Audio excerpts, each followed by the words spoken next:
Out here on a plot that's called the dump plot, there's a stand back there, and when I stepped it off, there was about 35 yards to where I need to be planting. So that edge, we want to create a scrape line because again, you got slope that's coming off the plot to there.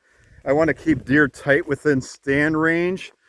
And so right where I'm walking, and again, maybe on the video you can't tell I'm walking uphill, but we kind of level off right about here.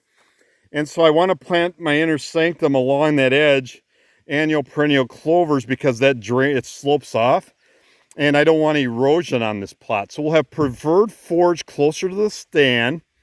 And the other thing I suggested is having a Forbs plot in the bottoms there, which you'd be able to shoot deer off the backside of that stand. And then I also said we want to put a water hole right in there because we got a lot of slope. It can naturally drain in there.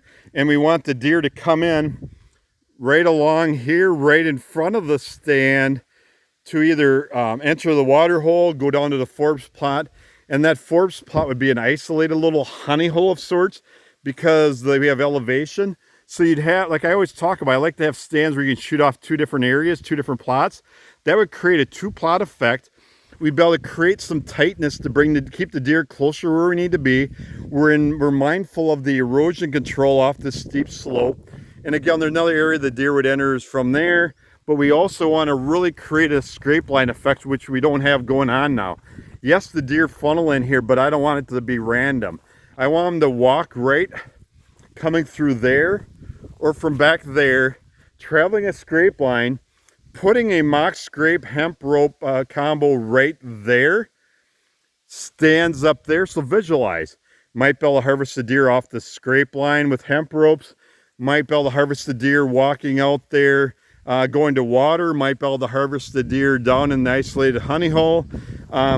Bigger field for more. The rest of this field would be always fall focus, where we'd have a different blend every year with some plot rotation, 4-year rotation with brassica blends for late season. So that makes that stand really effective for early, mid, and late. So there's a lot of strategy involved here. Besides, most people would come on and say, well, this is just a plot.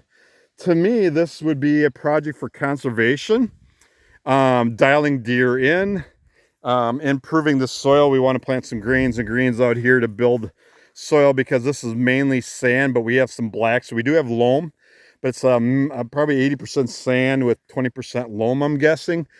So if that makes sense, that's a little strategy, long-term planning, dialing them in. John O'Brien, Grand Prairie Outdoors.